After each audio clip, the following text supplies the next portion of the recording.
Ela achou que estava me colocando no meu lugar, mas só expôs o dela. Eu ainda ouço o barulho das cadeiras sendo arrastadas quando ela se levantou. Foi num domingo, almoço na casa da minha filha. A mesa estava posta com aquela toalha branca que eu mesma dei de presente no Natal anterior, as flores artificiais no centro, o cheiro de frango assado vindo da cozinha. Era aniversário do meu neto mais velho, o Guilherme, que estava completando 12 anos. Tinha balão amarelo e azul preso na parede, aquele barulho animado de criança correndo pelo corredor. E eu estava sentada, na cadeira do canto, do lado da janela, como sempre. Porque esse era o meu lugar. Não o lugar de honra, não a cabeceira, não o centro da mesa. O canto, perto da janela. Longe das conversas principais.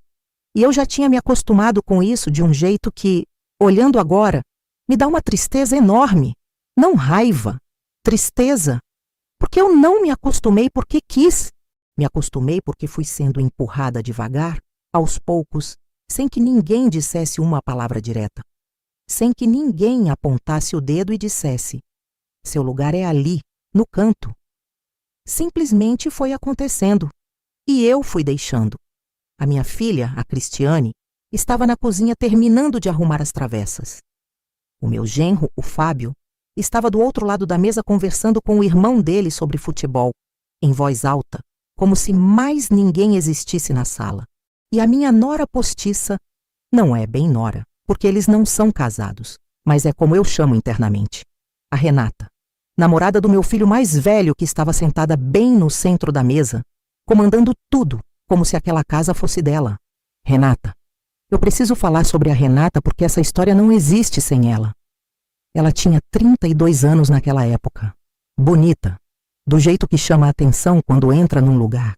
Alta, cabelo escuro, sempre bem vestida, sempre com aquela postura de quem sabe que está sendo observada e gosta disso. Ela era professora universitária, gostava muito de lembrar as pessoas disso e tinha esse jeito de falar que parecia que estava sempre dando aula, sempre explicando algo que você deveria saber, mas não sabia. Desde que o meu filho, o Rodrigo, tinha começado a namorá-la, 2 anos antes daquele almoço, alguma coisa tinha mudado nos encontros de família. Eu demorei para entender o quê. Demorei porque eu não queria enxergar. Mas naquele domingo, quando ela se levantou da cadeira no meio do almoço e disse o que disse, eu não pude mais fingir que não estava vendo. Naquele dia, eu ainda não fazia ideia do quanto o que aconteceu ali iria mudar tudo. Não só entre mim e ela, entre mim e o meu próprio filho, entre mim e a versão de mim mesma que eu tinha carregado por décadas. Mas deixa eu voltar ao começo. A mesa estava cheia. Éramos quase 15 pessoas. Minha filha Cristiane com o Fábio e os 3 filhos deles. Meu filho Rodrigo com a Renata. A minha cunhada Marli, que veio de Ribeirão visitar. 2 primos do Guilherme que tinham sido convidados para o aniversário. E eu, Sônia, 61 anos, aposentada do magistério público depois de 32 anos de sala de aula. Viúva há 7 anos, morando sozinha num apartamento de 2 quartos no mesmo bairro onde criei os meus filhos, porque quando o Paulo morreu, eu não quis mudar de bairro. Queria continuar perto deles. Achei que era importante ficar perto. Hoje eu sei que perto não significa presente. E presente não significa valorizada. Mas naquela época eu ainda acreditava que sim. O almoço estava indo bem, na superfície. Minha cunhada Marli me contava sobre o problema de saúde do marido dela. E eu ouvia com atenção, porque Marli sempre foi uma pessoa que eu gostei de verdade. Uma mulher simples, direta, sem frescura. O barulho das crianças enchia a sala. O cheiro da comida era bom. E por um momento eu até me senti bem. Aquele tipo de bem que você sente quando para de pensar e só existe. Foi quando a Renata, lá do centro da mesa, levantou a voz. Cristiane, deixa eu te ajudar a servir? Fica muito peso para você sozinha. A minha filha apareceu na porta da cozinha com uma travessa nas mãos e disse que não precisava, que ela dava conta. Mas deixa, insistiu a Renata, já se levantando. Não tem problema nenhum. Eu sei onde fica tudo. E foi para a piricuzinha. Eu olhei para aquela cena e senti alguma coisa apertar no peito. Não soube nomear na hora. Só senti, porque eu era a mãe. Eu era a pessoa que deveria saber onde ficava tudo naquela cozinha. Eu era a pessoa que deveria oferecer ajuda. Mas eu não tinha me levantado. Não porque não quisesse ajudar, mas porque nos últimos encontros eu tinha aprendido, sem ninguém me ensinar, que quando eu tentava ajudar na cozinha da minha própria filha, de alguma forma eu estava no caminho, atrapalhando, fazendo errado. Uma vez eu tinha ido ajudar a servir a sobremesa, e a Renata tinha dito, com aquele sorriso dela que não era bem um sorriso: "Deixa, dona Sônia, a senhora descansa. Já foi tanto trabalho chegar até aqui." Como se eu tivesse chegado de uma viagem longa. Como se 61 anos fosse sinônimo de incapaz. Então eu aprendi a ficar sentada, no canto, perto da janela. E ali estava eu aprendida. O almoço foi servido. A Renata voltou da cozinha com a travessa de arroz como se fosse a dona da casa, distribuiu elogios para a comida da Cristiane, contou uma história engraçada sobre um aluno dela na faculdade e a mesa inteira riu. Até o Fábio riu. E o Fábio nunca ria das histórias de ninguém. Meu filho Rodrigo olhava para ela com aquele olhar de quem está orgulhoso. Orgulhoso dela. Do jeito que ele me olhava quando era pequenininho e eu contava uma história antes de dormir. Só que agora o olhar era para ela. Eu comia em silêncio. Não era a primeira vez. Mas naquele dia, o silêncio pesou diferente. A Marli percebeu alguma coisa, porque ela me olhou de lado e apertou meu braço por baixo da mesa sem dizer nada. Marli sempre foi boa nisso, de perceber sem precisar falar. Foi na hora do bolo que tudo aconteceu. O Guilherme soprou as velhinhas. Todo mundo aplaudiu. O Fábio fez aquela foto clássica de avô com o neto, abraçado, sorrindo. E aí a Cristiane começou a cortar o bolo e distribuir os pedaços. Eu me levantei para ajudar. Peguei os pratinhos que estavam na mesinha lateral e comecei a passar para as crianças que estavam sentadas mais longe. Foi então que a Renata chegou por trás de mim. "Dona Sônia, pode deixar que eu faço isso?" A voz dela era firme. Não era mais sugestão. Era instrução. Eu pausei. Tinha um pratinho na minha mão. Olhei para ela. "Obrigada, mas eu consigo", respondi com cuidado. Ela sorriu. Aquele sorriso. "A senhora está aqui para aproveitar, não para trabalhar. Deixa para gente que é mais jovem." A mesa ficou quieta. Não toda. Mas alguns ficaram. A Marli parou de falar no meio da frase. Um dos primos do Guilherme olhou para cima. Eu senti o calor subir no rosto. Não era o tipo de calor que vem com a raiva explosiva. Era aquele calor silencioso, profundo, que vem quando alguém te diminui na frente dos outros e usa palavras tão embrulhadas em gentileza que fica difícil responder sem parecer grossa. Mais jovem. Ela tinha dito mais jovem. Como se passar pratinhos de bolo fosse uma tarefa física que exigia juventude. Como se eu fosse uma velhinha frágil que precisava ser poupada de segurar um pratinho de papel. Eu coloquei o pratinho na mesa. Não disse nada. Sentei de volta na minha cadeira, perto da janela, e olhei para o jardim lá fora enquanto o barulho do aniversário continuava ao redor de mim. As crianças cantavam parabéns pela segunda vez, porque o Guilherme tinha pedido, e eu cantei junto mecanicamente, com um sorriso que não chegava aos olhos. A Marli me olhou de novo, dessa vez com uma expressão que eu conhecia. Era a expressão de quem quer dizer alguma coisa, mas sabe que não é o momento. Mais tarde, quando as crianças foram brincar no quarto e os adultos ficaram na sala com café, a Renata puxou uma conversa sobre educação. Ela falava com autoridade e, de certa forma, ela sabia do que estava falando, porque era professora mesmo, entendia de pedagogia, de metodologias novas, de como crianças aprendem hoje em dia. Mas em algum momento da conversa, quando eu tentei contribuir com algo da minha experiência de 32 anos em sala de aula, ela disse, com aquele tom: Mas a educação mudou muito, dona Sônia. O que funcionava antes não funciona mais. Os alunos de hoje são completamente diferentes. Como se eu estivesse falando de outra espécie. Como se a minha experiência fosse um museu. Como se eu não soubesse que a educação mudou.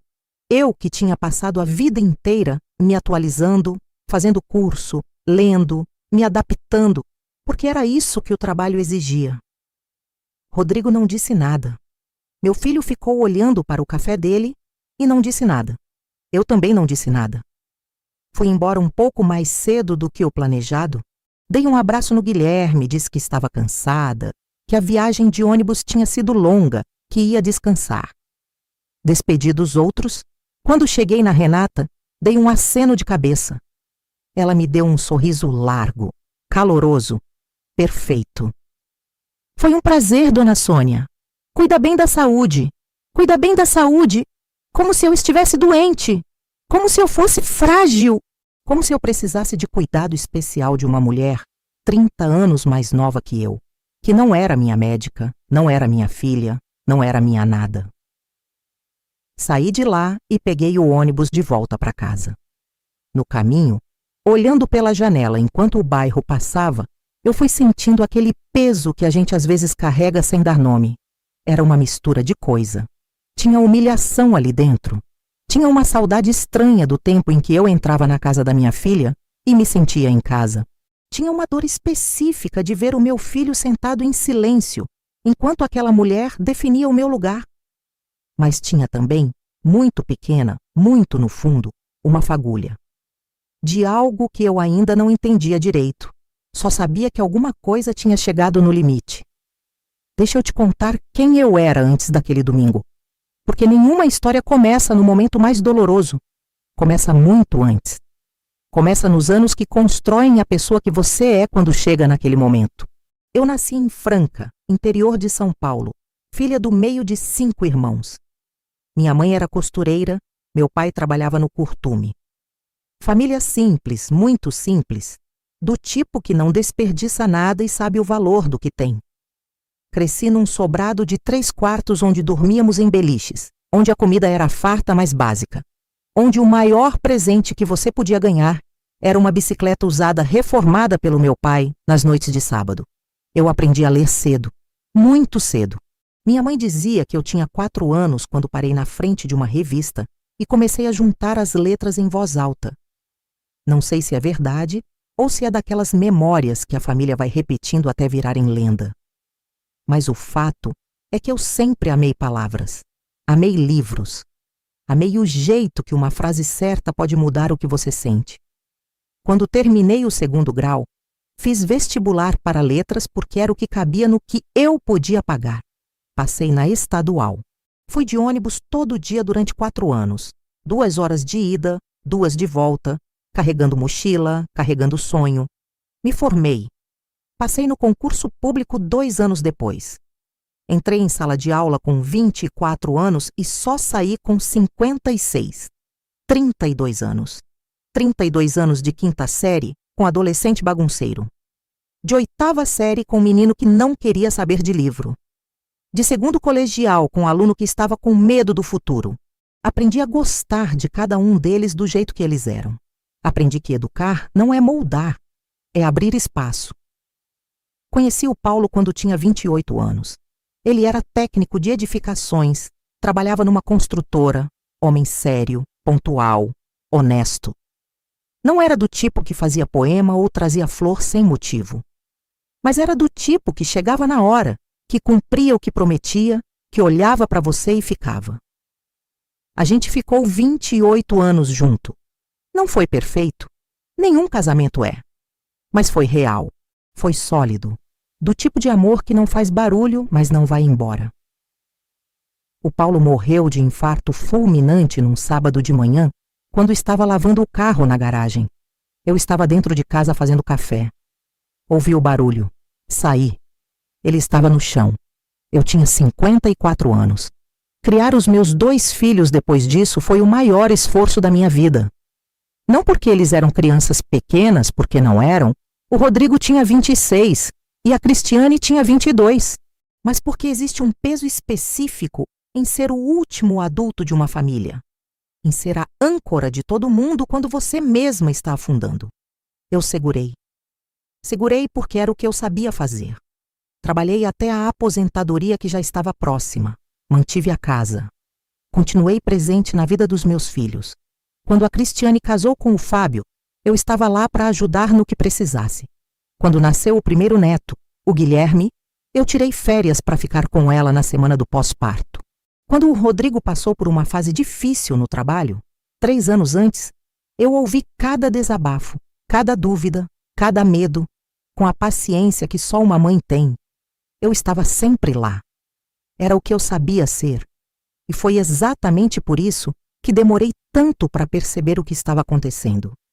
Porque quando você está sempre disponível, quando você nunca cobra, quando você aceita o que vem, as pessoas começam a achar que você não tem limite.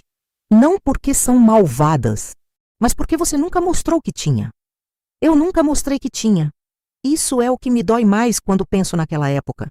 Não a Renata, não o comportamento dela, mas a minha própria cumplicidade com a minha invisibilidade.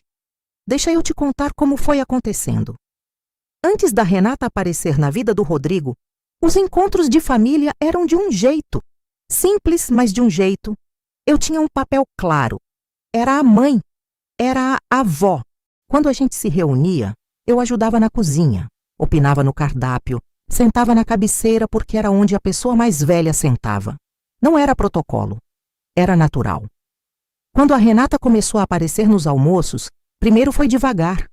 Ela era educada, participativa, trazia alguma coisa para colaborar, vinho, sobremesa. Eu gostei dela a princípio.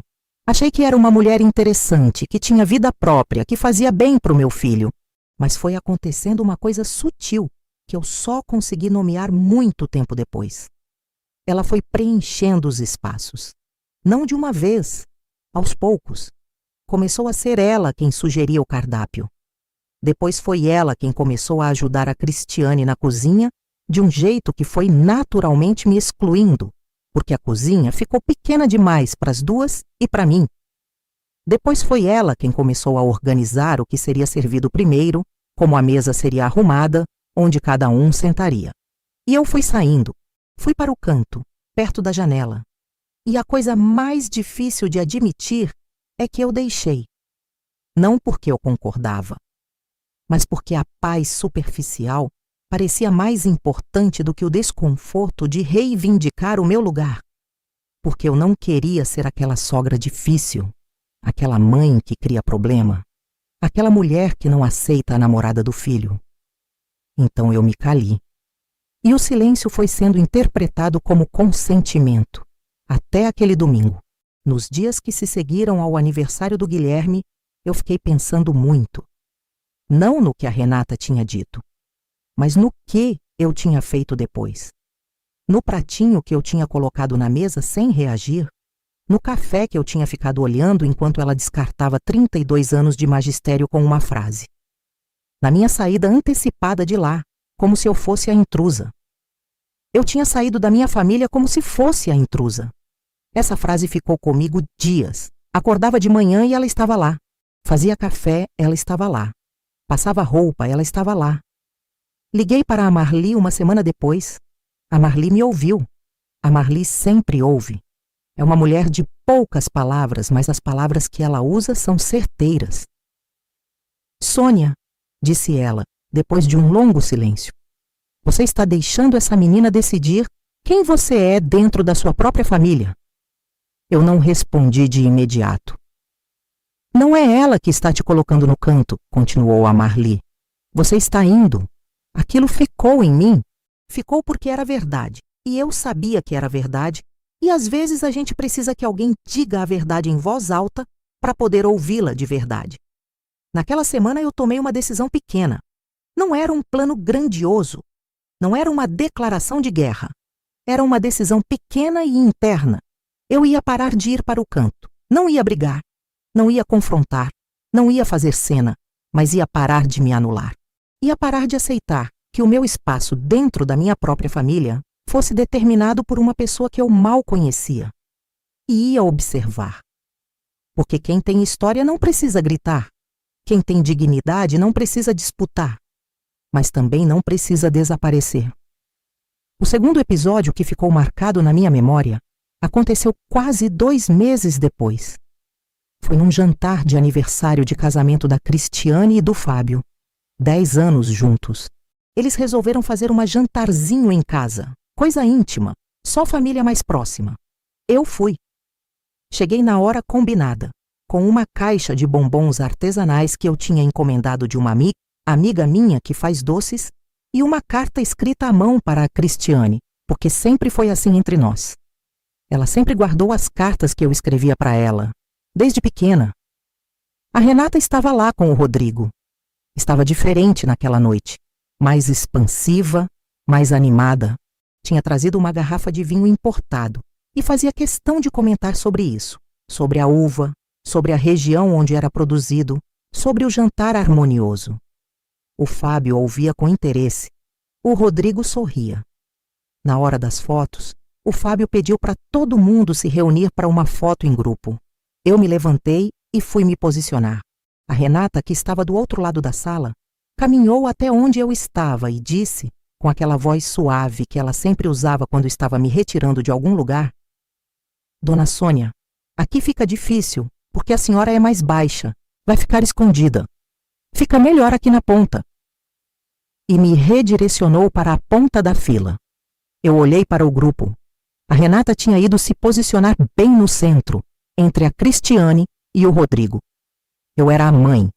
Era a mãe dos 2 filhos que aquela foto estava celebrando. E eu estava na ponta porque eu era mais baixa.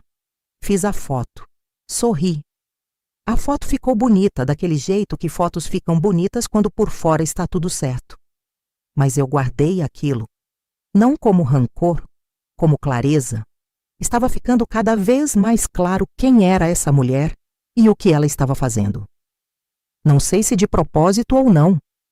Não sei se era algo calculado ou se era simplesmente o jeito dela de existir nos espaços, tomando, redefinindo, reorganizando. Mas o resultado era o mesmo. Eu estava sendo apagada. E o meu filho estava deixando. Esse era o ponto que mais doía. Não era só a Renata. Era o Rodrigo. Era o filho que eu tinha criado, que eu tinha alimentado, que eu tinha acordado de madrugada quando estava com febre, que eu tinha acompanhado nas madrugadas antes de prova, que eu tinha ajudado a se estabilizar depois da morte do pai. Era esse filho que estava sentado do lado de uma mulher que me retirava de cena e não dizia uma palavra. Silêncio tem muitos significados. O silêncio do Rodrigo estava sendo conivência. E isso eu precisava entender direito antes de fazer qualquer coisa. O terceiro episódio aconteceu num lugar que eu não esperava. Era um almoço de domingo comum. Não tinha data especial, não tinha aniversário, não tinha motivo maior. A Cristiane tinha ligado na quinta-feira, convidando, disse que ia fazer uma panelada, que queria a família junta. Eu fui com aquela alegria tranquila de quem gosta de estar junto. Desta vez eu tinha tomado a decisão de não ir para o canto. Quando cheguei, a mesa ainda não estava posta. Me ofereci para ajudar. A Cristiane aceitou naturalmente, porque entre mãe e filha aquilo era normal. Comecei a pegar os pratos, a organizar os talheres do jeito que eu sempre fiz, o jeito que a minha mãe me ensinou, que eu ensinei para a Cristiane. A Renata chegou pouco depois com o Rodrigo. Entrou na sala, me viu organizando a mesa e disse com um sorriso: Que fofo, Dona Sônia veio cedo para ajudar. Que fofo! Como se eu fosse uma criança ajudando na festa da escola. Como se o meu ato natural de estar na casa da minha filha, ajudando a preparar um almoço de domingo, fosse um gesto especial que merecia comentário. A Cristiane percebeu, eu sei que percebeu, porque ela olhou para mim por uma fração de segundo. Mas não disse nada. E aí eu entendi que o silêncio não era só do Rodrigo. Era da Cristiane também. Esse foi o momento mais duro. Mais duro que qualquer coisa que a Renata tinha feito ou dito. Porque a Renata era uma pessoa de fora. Mas a Cristiane era a minha filha. Era sangue. Era a menina que eu tinha carregado no colo, que eu tinha ensinado a ler, que eu tinha segurado quando estava com medo, que eu tinha visto crescer. E ela estava ficando quieta. Naquele almoço, eu comi mais quieta do que nunca. Não de tristeza paralisante, mas de entendimento. Eu estava entendendo a dimensão real do que estava acontecendo. Não era um episódio isolado, era um padrão. Um padrão que já tinha durado tempo suficiente para que meus próprios filhos tivessem aprendido a aceitar como normal. E se eu não fizesse nada, ia continuar. Ia continuar até que o canto perto da janela virasse definitivamente o meu lugar. Não ia. Eu passei algumas semanas pensando no que fazer. Não queria fazer uma cena. Não queria criar um drama familiar que virasse assunto por meses. Não queria que me vissem como a sogra que não aceita a namorada do filho. Mas eu também não podia continuar como estava. A Marli me ajudou a pensar. A minha amiga Conceição, que conheci quando éramos professoras na mesma escola e que até hoje é uma das pessoas mais inteligentes que eu conheço, também me ajudou. A gente se encontrava na quinta-feira de tarde, tomava café na padaria perto da minha casa e conversava sobre as coisas da vida com aquela franqueza gostosa que só existe entre mulheres de certa idade que já passaram por muita coisa. A Conceição disse uma coisa que ficou comigo. Sônia, você passou 32 anos ensinando adolescente a se posicionar com dignidade. Você ensinou o aluno tímido a falar na frente da sala. Você passou a vida inteira ensinando que a voz de cada um importa. E agora você está em silêncio dentro da sua própria família. Eu fiquei olhando para o café. Não é sobre a Renata, continuou ela. É sobre você. Sobre o que você quer ser daqui para frente. Sobre que tipo de avó seus netos vão lembrar. Sobre que tipo de mãe seus filhos vão carregar na memória. Aquilo chegou num lugar fundo. Que tipo de mãe meus filhos vão carregar na memória? Não a mãe que ficou no canto. Não a mãe que foi embora mais cedo do aniversário do neto porque não aguentou mais. Não a mãe que ficou na ponta da foto porque alguém disse que ela era mais baixa. Não. Foi aí que eu comecei a me organizar por dentro. Não com raiva, com clareza. E quando a clareza chega de verdade, ela não vem gritando. Ela vem quieta, firme, como raiz que encontrou terra boa. O ponto de virada aconteceu num sábado de julho. Era frio naquele ano em São Paulo, daquele frio que a cidade não acostuma, mas que acontece todo inverno e sempre pega as pessoas de surpresa. Eu estava em casa, num sábado à tarde, lendo quando o Rodrigo me ligou. Mãe, a gente ia fazer um jantar hoje à noite em casa. Você quer vir? Em casa. A casa da Renata. Porque eles tinham começado a morar juntos 3 meses antes. Era a primeira vez que ele me convidava para a casa deles. Eu disse que ia. Cheguei pontualmente. Toquei a campainha. A Renata abriu a porta. O apartamento era bonito. Ela tinha muito bom gosto, preciso admitir. Livros nas prateleiras, plantas nas janelas.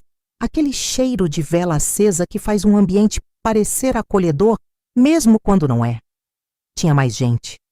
Um casal de amigos deles, jovens, simpáticos. A irmã da Renata com o marido. E eu. Eu era a única pessoa que não era da geração deles. Senti isso logo quando entrei. Não de um jeito ruim necessariamente, mas senti. O jantar foi servido. A Renata tinha cozinhado e cozinhou bem. Uma massa italiana com aquele molho lento que exige atenção. Ela foi recebendo os elogios com aquela graça natural que ela tinha, agradecendo sem falsa modéstia, explicando o processo, contando como tinha aprendido a receita numa viagem que ela e o Rodrigo tinham feito para o sul do Brasil no início do ano. Uma viagem que eu não sabia que eles tinham feito. Meu filho tinha viajado e eu não sabia. Sorri, comi. Participei das conversas que eram possíveis, mas numa hora, entre a massa e a sobremesa, a irmã da Renata virou para mim e perguntou: então a senhora é professora? Era, aposentada, expliquei. Nossa, que lindo, disse ela. A Renata também é. A família tem esse dom de ensinar. A família. Ela estava falando da família da Renata. E eu era a mãe do namorado. Não era família, era visita. Naquele momento, algo em mim acendeu. Não explodiu. Acendeu. Uma chama pequena, controlada, mas real. Eu terminei o jantar. Ajudei a recolher os pratos, desta vez sem pedir licença. Sem esperar que alguém me dissesse que eu podia. Simplesmente fiz porque era natural e ponto. A Renata tentou dizer que eu não precisava. E eu disse, com calma e com um sorriso genuíno: eu gosto de ajudar. Sempre gostei. Ela não insistiu. Quando fui embora, o Rodrigo me acompanhou até o elevador. Você gostou, mãe? Olhei para o meu filho. Gostei, Rodrigo. É uma casa bonita. Você está bem? Estou bem. Fico feliz, disse eu. E fiquei olhando para ele por um momento. Esse filho meu de 32 anos, que de repente eu via de um lugar diferente. Com menos romantismo. Com mais nitidez. Um homem que eu amava profundamente e que tinha me deixado desaparecer. Mãe? Falou ele, como se percebesse alguma coisa no meu olhar. Nada, disse eu. Cuida bem de você. O elevador chegou. Entrei. E enquanto descia, eu soube que alguma coisa tinha chegado no ponto de não retorno. A decisão que eu tomei não foi dramática. Não foi uma carta. Não foi uma ligação às 11 da noite com choro. Não foi um confronto na frente de todo mundo. Foi silenciosa, interna, e exatamente por isso foi irreversível. Eu decidi que não ia mais aceitar convite de última hora. Não ia mais reorganizar a minha agenda para encaixar o que sobrava do tempo dos meus filhos. Não ia mais chegar antes do horário para ajudar em coisa nenhuma, porque quem chega antes e ajuda demais aprende a ser tratado como funcionário. Não ia mais sentar no canto. E se alguém tentasse me mandar para o canto, eu não ia. Simplesmente não ia. Não com palavras necessariamente. Às vezes com palavras, mas sempre com postura, com presença, com a dignidade de quem sabe quem é e não precisa de autorização de ninguém para ocupar o próprio espaço. A primeira vez que esse novo jeito de ser foi testado foi em agosto. A Cristiane me ligou para um almoço de domingo. Liguei de volta para confirmar e disse que chegaria na hora combinada, não antes. Ela pareceu um pouco surpresa, porque eu sempre chegava mais cedo. Mas disse tudo bem. Cheguei na hora. A mesa já estava posta. A Renata estava na cozinha com a Cristiane. Eu entrei, cumprimentei todo mundo, sentei na sala com o Fábio e o Rodrigo e puxei uma conversa sobre um documentário que eu tinha assistido na semana anterior. O Fábio se interessou, a gente ficou conversando por um tempo. Quando o almoço foi servido, eu me sentei onde havia espaço disponível perto da cabeceira. Não era a cabeceira em si, mas não era o canto. A Renata me olhou por um segundo. Eu sorri para ela.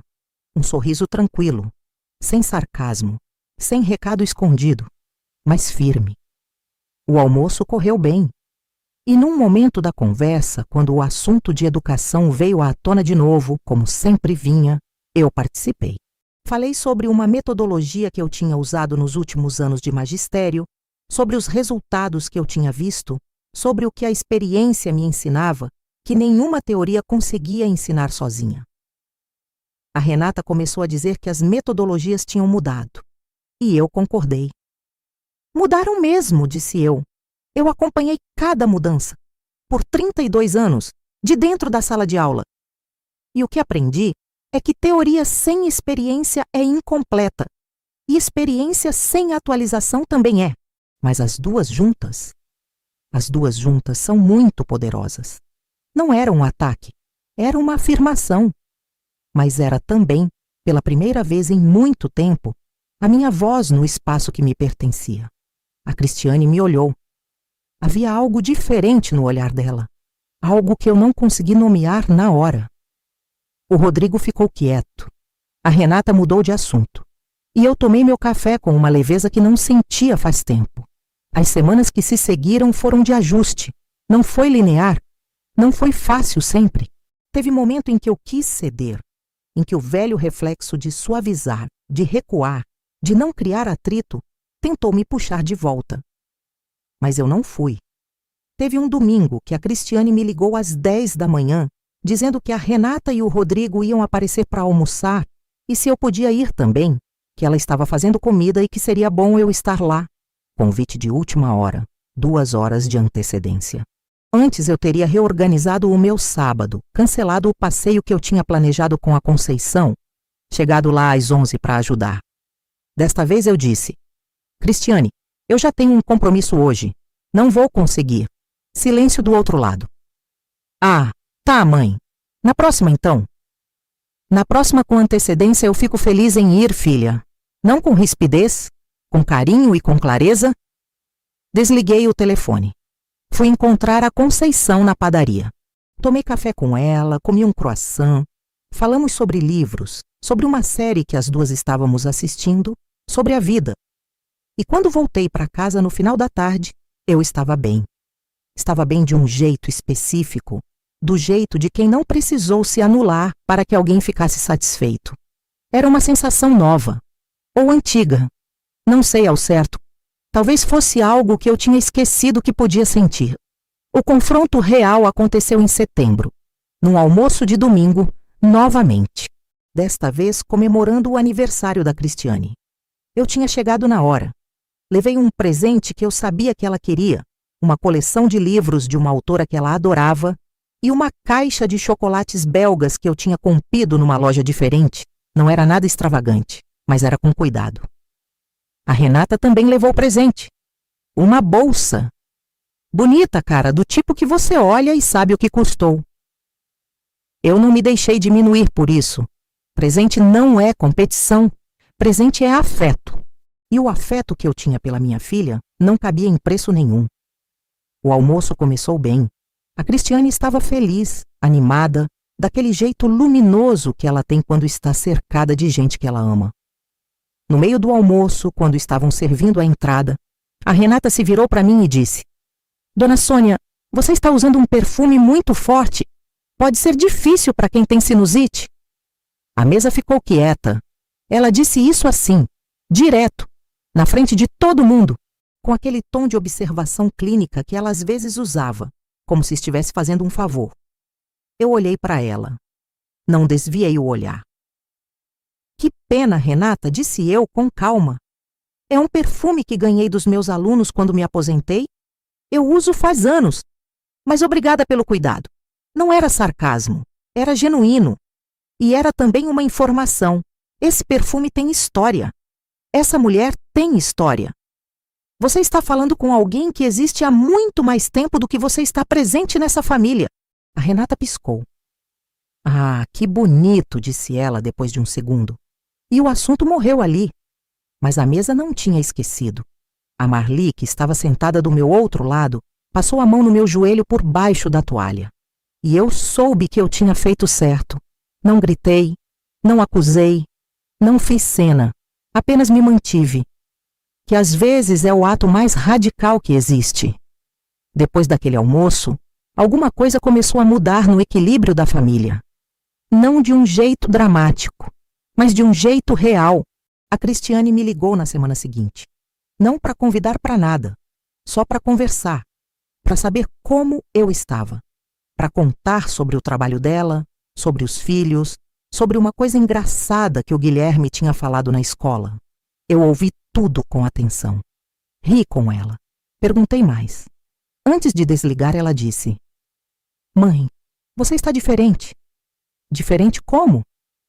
Não sei explicar direito, mas presente. Mas de um jeito que não pesa. Sabe? Eu soube. Estou aprendendo umas coisas, Cristiane. Que coisas? Que eu posso estar perto sem me perder. Que amor não exige que eu me apague. Ela ficou quieta por um momento. É, disse ela, devagar. Eu acho que eu entendo. E eu acho que ela entendeu de verdade. Porque depois disso, os convites passaram a ser com antecedência. A minha opinião na cozinha voltou a ser ouvida. Quando a Renata tentava alguma coisa mais sutil, minha filha estava mais presente, mais atenta. Não sei o que aconteceu entre elas. Não perguntei. Não era da minha conta. Mas sei que alguma coisa mudou. O Rodrigo foi o que demorou mais. Sempre foi assim. Ele é o mais cabeça dura dos dois. Herança do pai, que Deus o tenha, porque o Paulo levava uma semana para admitir quando estava errado sobre qualquer coisa.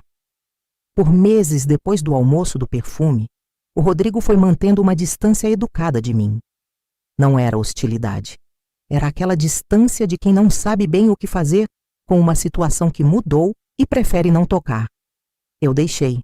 Não fui atrás. Não liguei toda semana. Não mandei mensagem todo dia. Mantive contato, sim, mas do jeito que eu sempre deveria ter mantido, com presença genuína quando havia espaço, não com presença desesperada tentando provar que eu merecia existir na vida dele. Fui vivendo. Voltei a um grupo de leitura que eu tinha deixado de frequentar anos antes. Comecei a caminhar de manhã num parque perto de casa, com a Conceição às terças e quintas.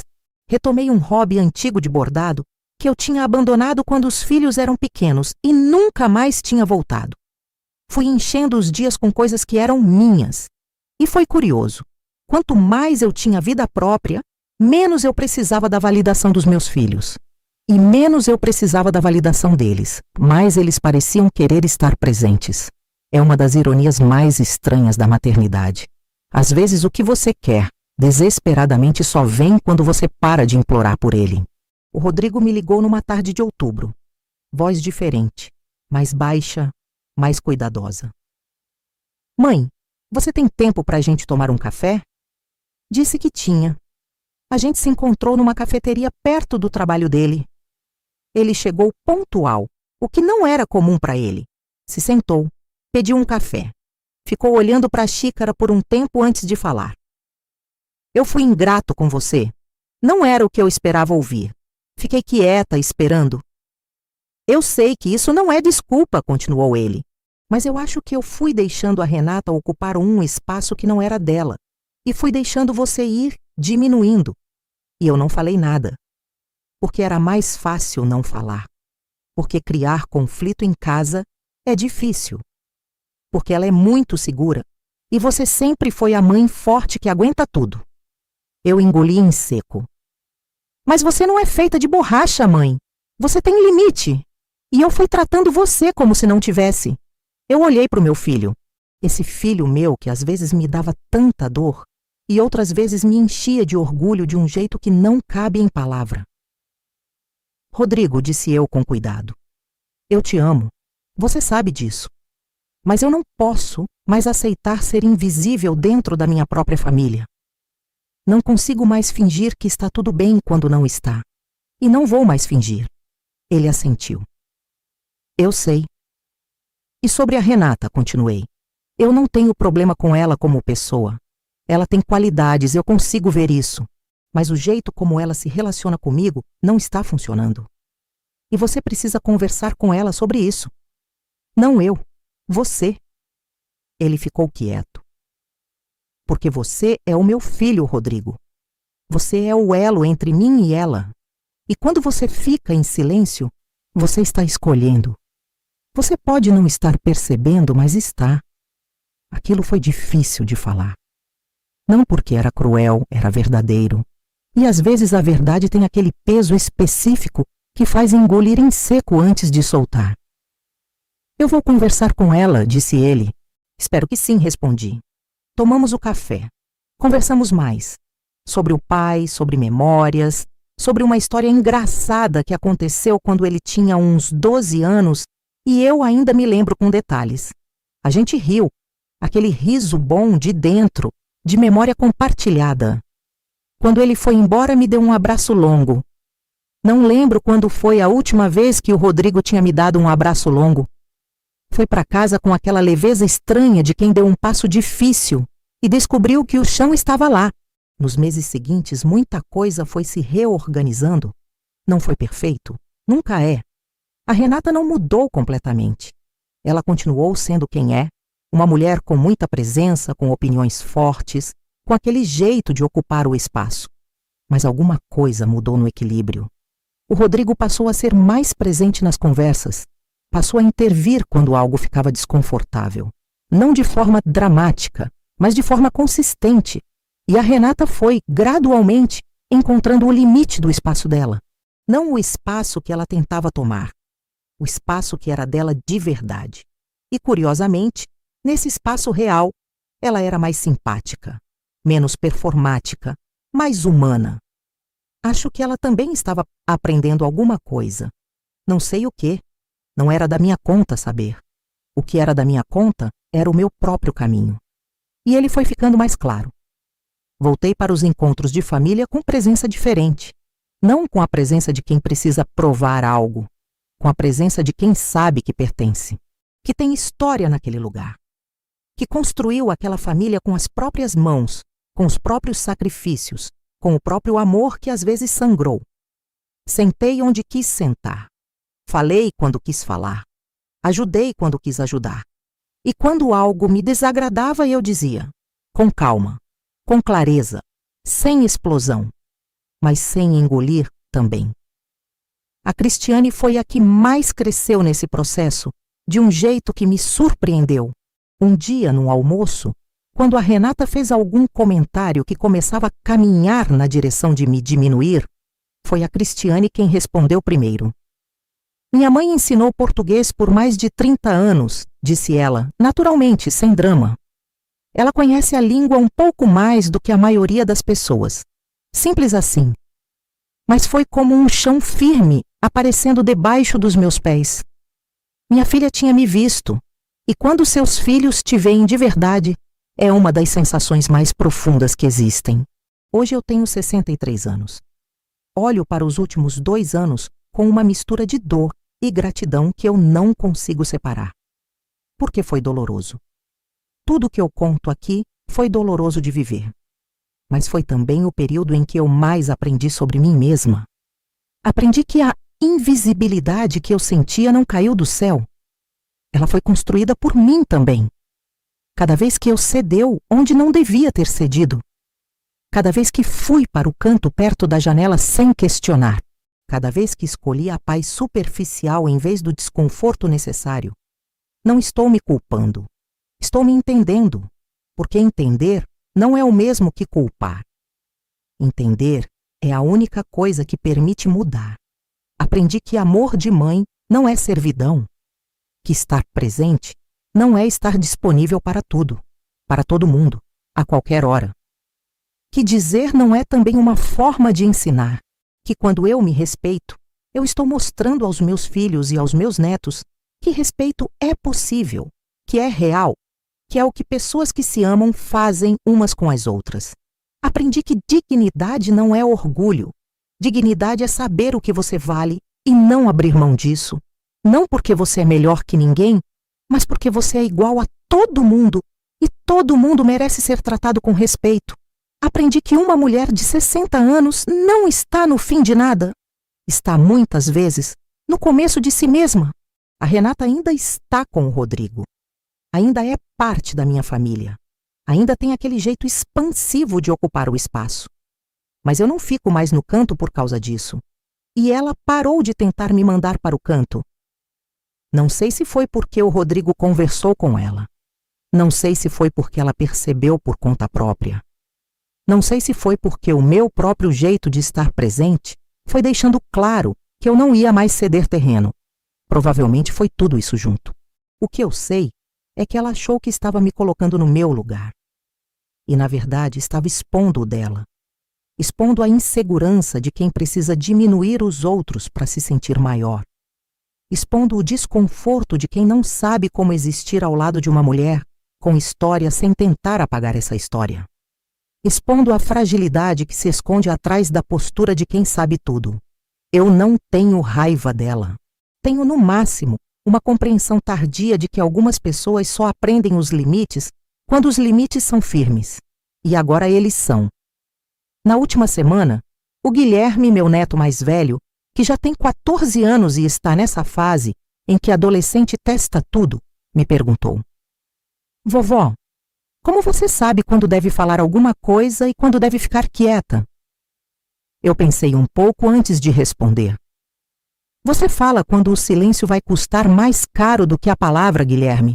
E você fica quieta quando as suas ações já disseram o suficiente. Ele ficou pensando. Mas como sabe a diferença? Com o tempo, eu disse. e com muita coragem de ser honesta consigo mesma. Ele assentiu com aquela seriedade de adolescente que não quer admitir que está absorvendo o que o adulto está dizendo.